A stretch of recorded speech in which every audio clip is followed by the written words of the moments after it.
নমস্কার, আমি সোমনাথ। নিউজ নোম্যান্সল্যান্ডে আপনাদের স্বাগত। প্রথমেই দেখে নেব এই মুহূর্তের শিরোনাম।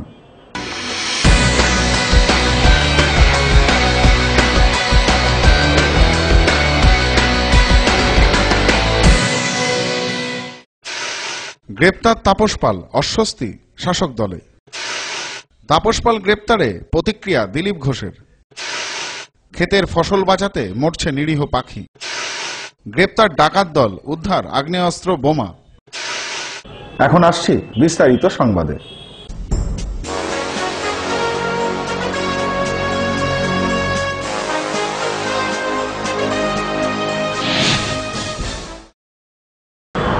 গ্রেপ্তার তাপস পাল। দীর্ঘ 4 ঘন্টা জেরার পর গ্রেপ্তার হলেন তিনি। রোজভ্যালি থেকে টাকা নিতেন তাপস, এমন অভিযোগে গ্রেপ্তার হয়েছেন তিনি। দাদার কীর্তি। গ্রেপ্তার তাপস পাল। শাসক দলের অস্বস্তি বাড়িয়ে সিবিআইয়ের জালে তৃণমূল সাংসদ তাপস পাল। শুক্রবার সিবিআই গ্রেপ্তার করল কৃষ্ণনগরের সাংসদ তাপস পালকে। রোজভ্যালি কাণ্ডে আগেই নাম জড়িয়েছিল এই সাংসদের। সেই মতো শুক্রবার সিজিও কমপ্লেক্সে ডাকা হয় তাপস পালকে। সিবিআই এর পক্ষ থেকে জানানো হয়, টানা 4 ঘন্টা জেরার পর গ্রেপ্তার করা হয়েছে তাকে। সিবিআই সূত্রে খবর, বক্তব্যে অসঙ্গতি থাকায় গ্রেপ্তার করা হয়েছে তাপস পালকে। রোজভ্যালি কোম্পানি থেকে সরাসরি টাকা নিতেন তিনি, এমনই অভিযোগে গ্রেপ্তার করা হয় তৃণমূলের এই সাংসদকে। Bureau report, news no man's land. Thakurnagar দলীয় কর্মী সভায় দাঁড়িয়ে তাপস পাল গ্রেপ্তার প্রসঙ্গে প্রতিক্রিয়া দিলেন বিজেপির রাজ্য সভাপতি দিলীপ ঘোষ। তার দাবি, সিবিআই আরো অনেককেই সুযোগ দেবে জেলের ভাত খাওয়ার। তৃণমূল সাংসদ তাপস পাল গ্রেপ্তার প্রসঙ্গে প্রতিক্রিয়া দিলেন বিজেপির রাজ্য সভাপতি দিলীপ ঘোষ। শুক্রবার গাইঘাটা থানার ঠাকুরনগরে এক কর্মী সভায় যোগ দিতে আসেন তিনি। ঠাকুরনগর স্টেশন সংলগ্ন এলাকায় সভামঞ্চে দাঁড়িয়ে দিলীপবাবু রসিকতার ঢঙে বলে ওঠেন, ব্রেকিং নিউজ, আমাদের প্রিয় অভিনেতা তাপস পাল গ্রেপ্তার হয়েছেন। এই মাত্র খবর এসেছে, আমাদের প্রিয় অভিনেতা তাপস পাল অ্যারেস্ট হয়ে গেছেন। এরপরই হাততালিতে ফেটে পড়েন বিজেপির কর্মী সমর্থকেরা।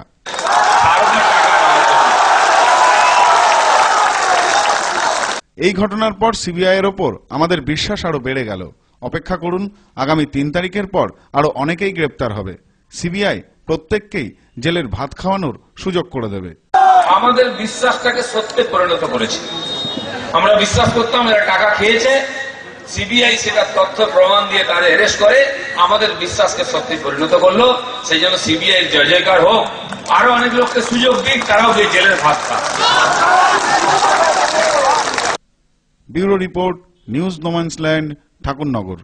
ক্ষেতের ফসল বাঁচাতে জাল দিয়ে গোটা ক্ষেত ঘিরছেন কৃষকেরা। ফসল বাঁচছে ঠিকই, কিন্তু মারা পড়ছে নিরীহ পাখিগুলো। পাখিদের মৃতদেহ দেখেও হেলদোল নেই কারোরই। কাকতাড়ুয়াতে আর ভয় পাচ্ছে না পাখি।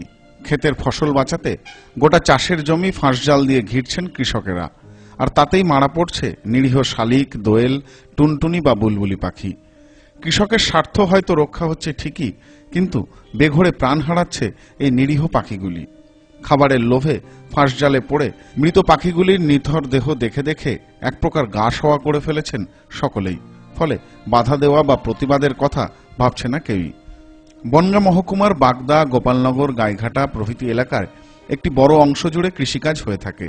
আর এই জাল দিয়ে ক্ষেত ঘেরার বিষয়টি নজরে পড়ছে প্রায় সর্বত্রই। মূলত বেগুন ক্ষেতগুলিকে বেশি করে ঘেরা হয় জাল দিয়ে। কৃষকদের কথা অনুযায়ী সারা বছরের একটি অর্থকারী সবজি হলো বেগুন। কৃষির উন্নতির ফলে এখন প্রায় 12 মাসেই বিভিন্ন ধরনের বেগুনের চাষ হয়ে থাকে। আর ক্ষেতের বেগুনের ওপর সবথেকে বেশি ক্ষতি করছে বিভিন্ন পাখি, দাবি কৃষকদের। কৃষকদের কথা অনুযায়ী ফুল থেকে সবে যখন ফল ধরে সেই কচি বেগুন ঠুকরে খায় পাখি। কৃষকদের দেওয়া তথ্য অনুযায়ী জমি থেকে 5 মণ বেগুন উঠলে 1 মণ বেগুন পাওয়া যাচ্ছে খাওয়া অবস্থায়। সে কারণে বেগুন বাঁচাতে গোটা চাষের জমির চারপাশ জাল দিয়ে ঘিরে দিচ্ছেন তারা। এখন শীতকাল, এ সময় জমিতে কালো ভাঙর বা সাদা ভাঙর নামে বেগুনের ফলন হচ্ছে। ফাল্গুনের ফলনের জন্য তৈরি হচ্ছে গড়িয়া বা মুক্তকেশী বেগুনের চারা। গাইঘাটা এলাকার এক কৃষক জানালেন, আগে জমিতে কাকতাড়ুয়া বসিয়ে দিলে কাজ চলে যেত। এখন পাখিরা কাকতাড়ুয়াতে আর ভয় পাচ্ছে না, তাই বাধ্য হয়ে জাল দিয়ে ঘিরে দিতে হচ্ছে জমিকে। 500 টাকার বেশি জাল কিনলে অন্তত 10,000 টাকার বেগুন বাঁচানো সম্ভব। সে কারণে বাধ্য হয়ে জাল কিনতে হচ্ছে। জাল দিয়ে জমি ঘিরে দিলে পাখি মারা পড়ছে। অন্য কোনো কি উপায় নেই যাতে পাখিও বাঁচলো আবার ফসলও রক্ষা হলো? কৃষকদের দাবি তাহলে সারাদিন মাঠে বসে পাখি তাড়াতে হবে, কারণ এখন আর কাকতাড়ুয়াতে ভয় পায় না পাখিরা। একথা শোনার পর বনগাঁর এক পক্ষীপ্রেমী বাবলু রায় বলেন, আমাদের যেমন অধিকার আছে পাখিদেরও ঠিক তেমনই অধিকার আছে, তারা তো স্বাধীন। এভাবে জাল দিয়ে তাদের পথ আটকে দেওয়া ঠিক হচ্ছে না। কৃষকেরা বিকল্প ব্যবস্থা করুন, তা বলে নিরীহ পাখিগুলোকে তো এভাবে মরতে দেওয়া যায় না। যেভাবে পাখি ধরার বড় ব্যবস্থা করেছে চাষিরা তাদের ফসল বাঁচানোর জন্য, কিন্তু অ্যাকচুয়ালি ওইটা তো ঠিক না, ওইভাবে পাখি ধরা যায় না। কারণ পাখিদের তো নিজস্ব একটা স্বাধীনতা আছে, সেই স্বাধীনতাকে হরণ করা কখনোই যায় না।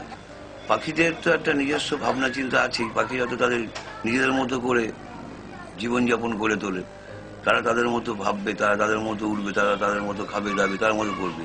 সেই স্বাধীনতাকে যদি আমরা নষ্ট করে দিই, মানে আমরা হরণ করি, আমরা তাদের বাধার সৃষ্টি করি, সেদিক থেকে তো আমাদের একটা নাগরিক দায়িত্ববোধ আছে আমাদের, যে আমরা এইভাবে এটা করতে পারি না। প্রায় একই বক্তব্য কবি মলয় গোস্বামীরও। পাখিদের গলায় লাগছে এই কথা যদি আমি ভাবি তাহলে আমার ভেতর তো কষ্টই হয়। ছোট্ট ছোট্ট পাখি, পাখি বলতেই তো একটা আকাশ এবং উড়ানের কথা মনে হয়।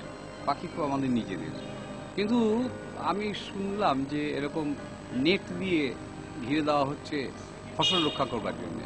সেক্ষেত্রে পাখিরা গিয়ে ছুটে গিয়ে পড়ছে, তাদের গা কেটে যাচ্ছে, গলা কেটে যাচ্ছে, কোনো কোনো পাখি মারাও যাচ্ছে। এটা খুব বেদনার। অতএব এরকম দেখতে হয় যে যদি কোনো এরকম মৃত্যু হয়, কিরকম প্রাণী আহত হয়, তার সেকেন্ড অপশানে চলে যেতে হয়।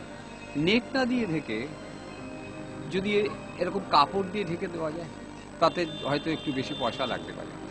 পাখির দিকে তাকালে তার মনেই হবে যে পাখিকেও ভালোবাসা যায় এবং পাখির জন্য কিছু করা যেতে পারে। অতএব মনে হয় যে এরকম আটকানোর জন্য নেট দেওয়ার চাইতে অন্য অপশন বেছে নেওয়া উচিত, সেরকম খুঁজলে পাওয়া যাবে। যুক্তি পাল্টা যুক্তি, আর্থিক ক্ষতি, অপরদিকে মানবিকতা, এসবের মাঝে অর্থের ভারে চাপা পড়া নিরীহ পাখিগুলি ফের ডানা মেলুক আকাশে। তাহলেই হয়তো প্রায় বিলুপ্ত হতে বসা শালিক, দোয়েল, টুনটুনিরা আরো কিছুদিন বেঁচে থাকবে এই দয়াহীন সংসারে।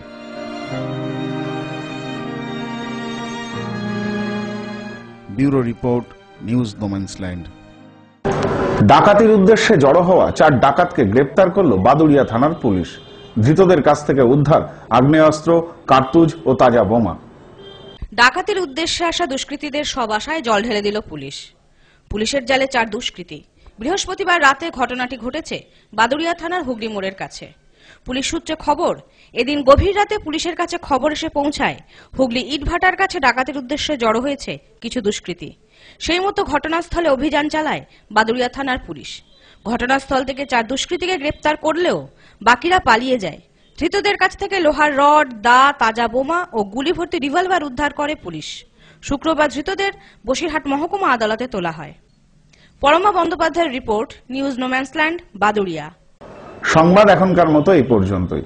দেখতে থাকুন, সঙ্গে থাকুন। নিউজ নোম্যান্সল্যান্ড, স্বচ্ছতার দর্পণ।